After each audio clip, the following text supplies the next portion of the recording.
Tout a commencé à l'école primaire. Une histoire bête, une histoire de jalousie, de gamine. En CM1, CM2, Émilie est harcelée par une fille de sa classe. Des insultes, des coups, des croche-pieds. Parfois, la fille lui volait ses affaires, parfois, elle accusait Émilie de la voler. Toutes sortes de vacheries dont sont capables des gamines de 9-10 ans. Mais comme ça, tous les jours, tous les jours. Comme on venait de déménager, Émilie ne connaissait personne. Elle n'avait pas d'amis. Depuis cet épisode, je sens chez elle une perte totale de confiance en elle. Une faille s'est ouverte qui ne se refermera jamais. En fait, il est trop BG. Qui ça? Le prof de sport. Tu crois vraiment qu'il y a des BG dans notre classe? J'avoue, y a rien comme BG ici. Ouais, c'est que des gamins. Ils prennent même pas la peine de se raser de duvet. Salut. Bon Lisa, on va te laisser prendre ta douche maintenant. Ouais, sinon elle dit au prof. En plus, depuis tout à l'heure, elle est là avec son téléphone. Genre, elle a des amis, quoi. Allez, salut Lisa.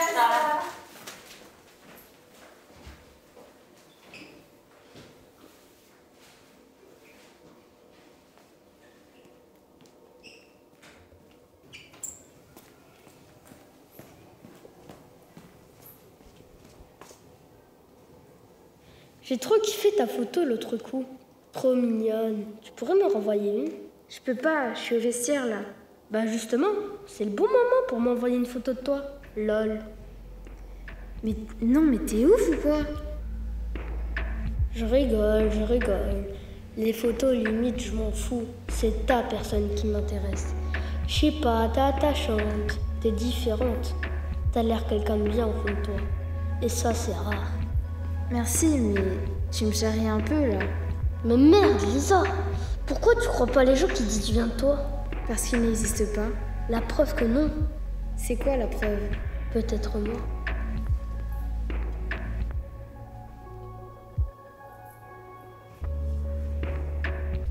Je dois te laisser.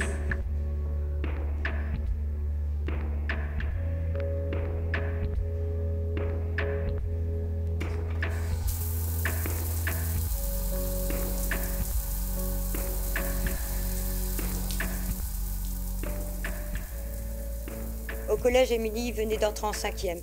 Ces derniers temps, je sentais qu'il y avait quelque chose de bizarre dans son comportement. Son attitude. Émilie avait changé. Elle était agressive envers tout le monde. Envers moi particulièrement. Quand on était à table, impossible d'avoir une discussion avec elle. Elle me rejetait, me répondait, me narguait, se renfermait. Quelques jours plus tôt, je lui avais confisqué son téléphone portable, il faut dire. Mais c'est parce qu'une copine d'Émilie m'avait prévenu qu'elle ajoutait n'importe qui sur Snapchat dans sa liste d'amis. Pour voir jusqu'où Émilie était prête à aller, et avec ma complicité, l'ami en question s'était fait passer pour un inconnu, un adulte. En à peine 10 minutes, Émilie lui avait donné son nom, son adresse, le prénom de ses frères et sœurs. Bref, un vrai livre ouvert. Émilie n'avait plus de téléphone donc. Et moi, étrangement, cela faisait 10 jours que je ne retrouvais plus le mien de téléphone.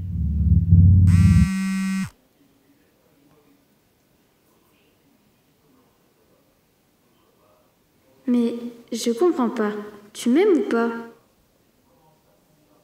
C'est justement parce que je t'aime que je te demande ça.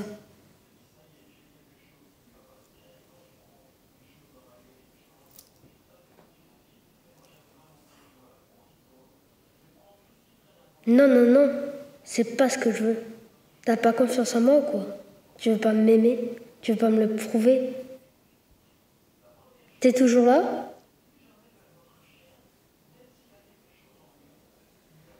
Je le fais, mais c'est vraiment pour toi. L'amour ne se partage pas. N'aie plus jamais honte de toi, Lisa.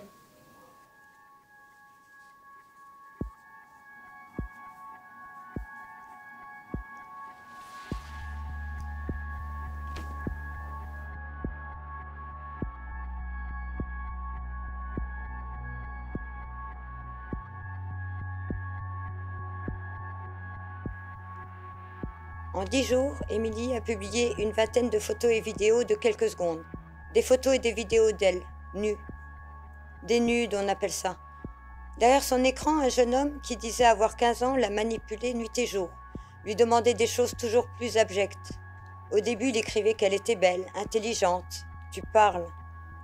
Moi, je lui ai toujours dit, toujours répété à ma fille qu'elle est belle, intelligente. Mais je suis sa mère. Donc pour elle, je l'imagine, ça compte pas. Alors quand ce type est apparu, qui lui a dit toutes ces belles paroles, en quelque sorte pour elle, c'était Dieu. Snapchat, c'est un échappatoire. Enfin, elle avait la pression d'être aimée, d'être comprise. Ce type lui redonnait confiance en elle. Mais c'était pour mieux la détruire. Très vite, le chantage s'est transformé en « Si tu veux que je supprime tes anciens nudes, envoie-moi-en des nouveaux. » Et les belles formules de départ s'étaient transformées en « Sale chienne, sale pute, t'es moche, t'es grosse, t'es un boudin. » C'était un cercle sans fin. Émilie était sidérée face à tant de violence. Espérant que ce jeu pervers cesse, elle acceptait l'inacceptable, sans rien consentir, surtout que d'autres comptes Snapchat commençaient à apparaître. 1, 2, 3 autres profils. Des jeunes de soi-disant 15 ans lui renvoyaient des photos et vidéos où elle apparaissait nue, histoire de bien lui mettre la pression, histoire de lui faire comprendre que ces photos pouvaient facilement se propager sur les réseaux, si elle ne faisait pas ce qu'on lui demandait. Et on lui en demandait toujours plus. On lui en envoyait aussi des choses que je ne pourrais pas décrire. Pas des choses dont seraient capables des gamins de 15 ans en tout cas. Mais le pire, c'était pas ça. Le pire est arrivé un jour sous forme de capture d'écran.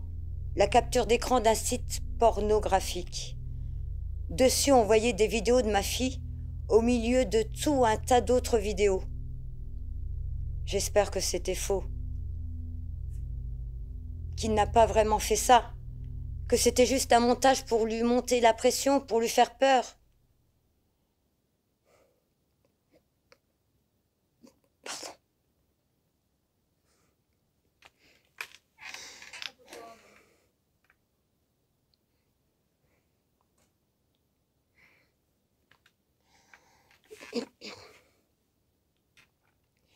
J'espère qu'on a tout arrêté à temps.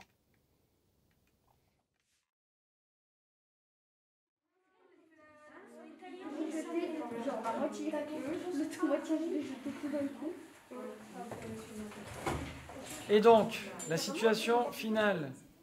La situation finale. Qui, pour me dire, la situation finale? On l'a vu quand même mardi dernier pourtant, hein.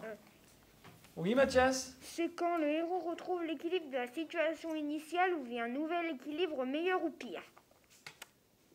Exactement, Mathias, c'est ça. Bah dis donc, quel miracle, même Mathias y arrive. Bon, c'est quand la situation redevient stable, mais qu'elle est différente de la situation initiale, exactement.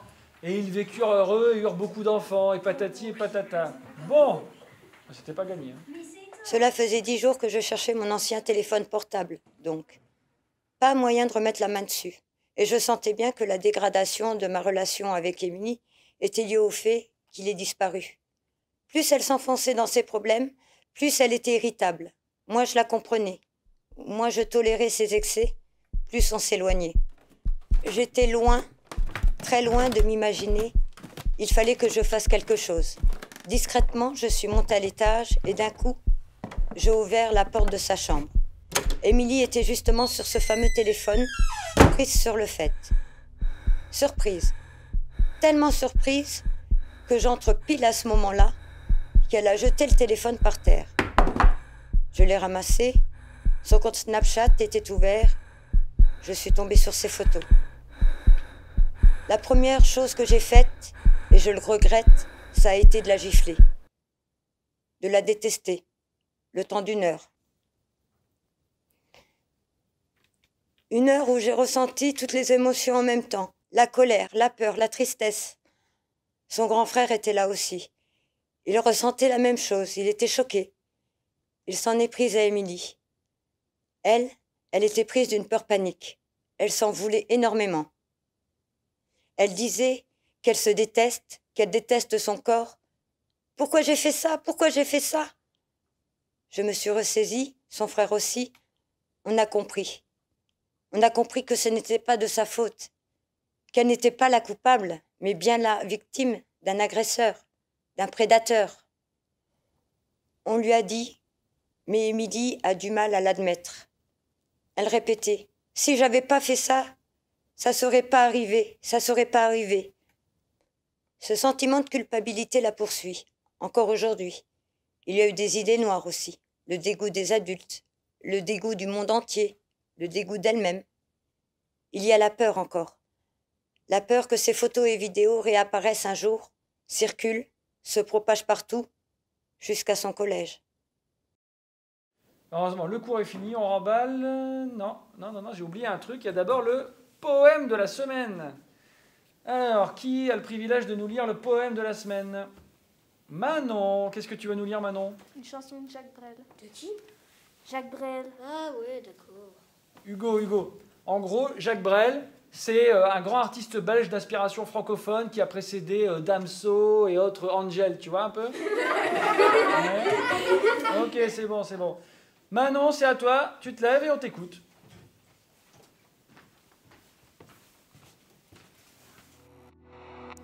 L'enfance. Qui peut nous dire quand c'est fini? Qui peut nous dire quand ça commence? C'est rien avec de l'imprudence. C'est tout ce qui n'est pas écrit. C'est marrant, t'as l'air plus timide dans la cour d'école que dans ta chambre. L'enfance qui nous empêche de la vivre, de la revivre infiniment, de vivre à remonter le temps, de déchirer la fin du livre, Si tu veux que j'efface tes nudes, envoie-moi-en de nouveau. Au fait, c'est où exactement que tu habites à long de la ville? Après tout ce que tu nous as montré, tu peux bien te remettre encore un peu à poil. L'enfance qui se dépose sur nos rides pour faire de nous de vieux enfants. Nous revoilà, jeunes amants, le cœur est plein, la tête est vide. L'enfance. Allez, fais pas ta pute. Sale pute. À poil. L'enfance, c'est encore le droit de rêver et le droit de rêver encore. Mon père était un chercheur d'or. L'ennui, c'est qu'il en a trouvé. L'enfance. Il est midi tous les quarts d'heure. Il est jeudi tous les matins. Les adultes sont déserteurs. Tous les bourgeois sont des Indiens. L'enfance. Si les parents savaient l'enfance, si les moindres amants savaient, si par chance ils savaient l'enfance, il n'y aurait plus d'enfants jamais. Ça peut plus durer, Lisa. Il faut que t'en parles. Ça va beaucoup trop loin. Si tu le dis pas à ta mère, c'est moi qui lui dirai. Par chance, on n'en est pas arrivé là. J'espère qu'on a tout arrêté à temps. En récupérant le téléphone, avant de couper court à toute discussion avec son agresseur, j'ai essayé de lui soutirer le maximum d'informations. J'ai parlé à l'un des 3 profils qui avait envoyé à Émilie ses propres nudes pour lui mettre la pression. Des 3 profils, c'était la seule fille, une certaine Mélissa, 15 ans. Je me suis fait passer pour Émilie. J'ai demandé à Mélissa qu'elle m'envoie une photo d'elle. Elle l'a fait. Sur la photo, cette fameuse Mélissa apparaissait visage masqué. Sous son masque, un détail m'a glacé. Sa pomme d'Adam. Proéminente. Je pense, et la gendarmerie aussi, que Mélissa n'a pas 15 ans, et que Mélissa n'est pas une fille, mais plutôt un homme, qui a entre 25 et 40 ans. On a pris des captures d'écran de cette photo, et de toutes les photos, toutes les vidéos, tous les messages qui ont été envoyés, reçus. Ces captures sont aujourd'hui autant de preuves pour retrouver ces personnes, les faire tomber, éviter que cette histoire se reproduise. Mais ces cyberagresseurs étaient-ils vraiment plusieurs? Derrière ces 4 profils se cache peut-être une seule et même personne, un adulte, c'est-à-dire un pédophile. Il faut savoir qu'Émilie était géolocalisée sur la carte Snap. L'agresseur connaissait potentiellement son adresse.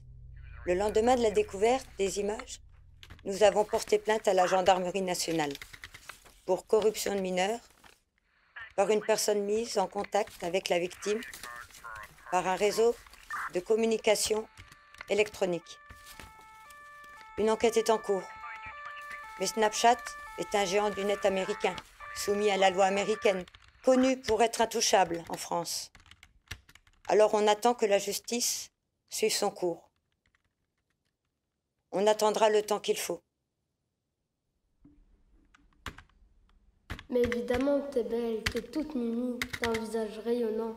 Il faut pas que tu penses à toi. Au fond de toi, il y a une belle personne. Et ça te dérange pas que j'ai 12 ans? Ça fait pas, genre, jeune pour toi? J'ai que 15 ans. La différence d'âge, c'est pas ouf non plus. Mais si tu veux, le plus simple, c'est qu'on se rencontre. Snap, c'est bien, mais c'est toujours mieux de se rencontrer, de parler, d'échanger. T'habites où exactement à Lons-la-Ville? Attends, quitte pas, je reviens.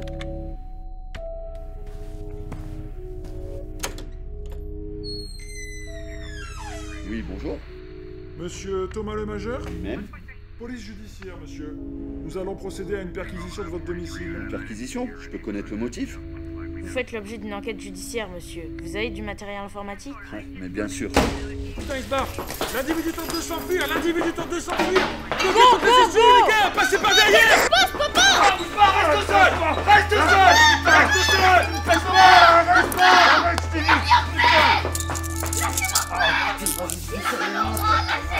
Vas-y, c'est bon, on l'embarque, on l'embarque.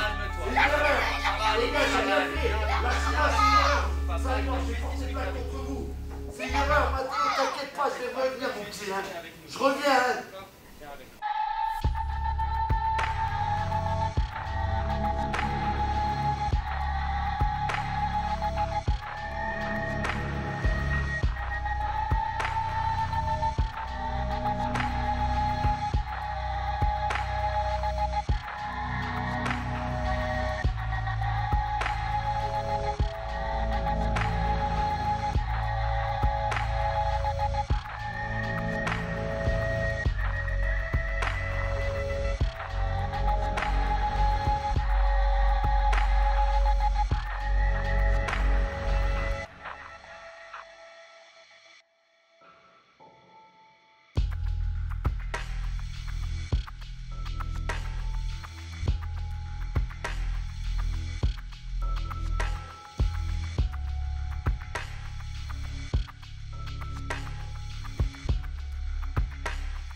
Ma fille, elle est suivie par un psychologue, une pédopsychologue, un pédopsychiatre. On sait que cette histoire va la poursuivre toute sa vie. Toute sa vie.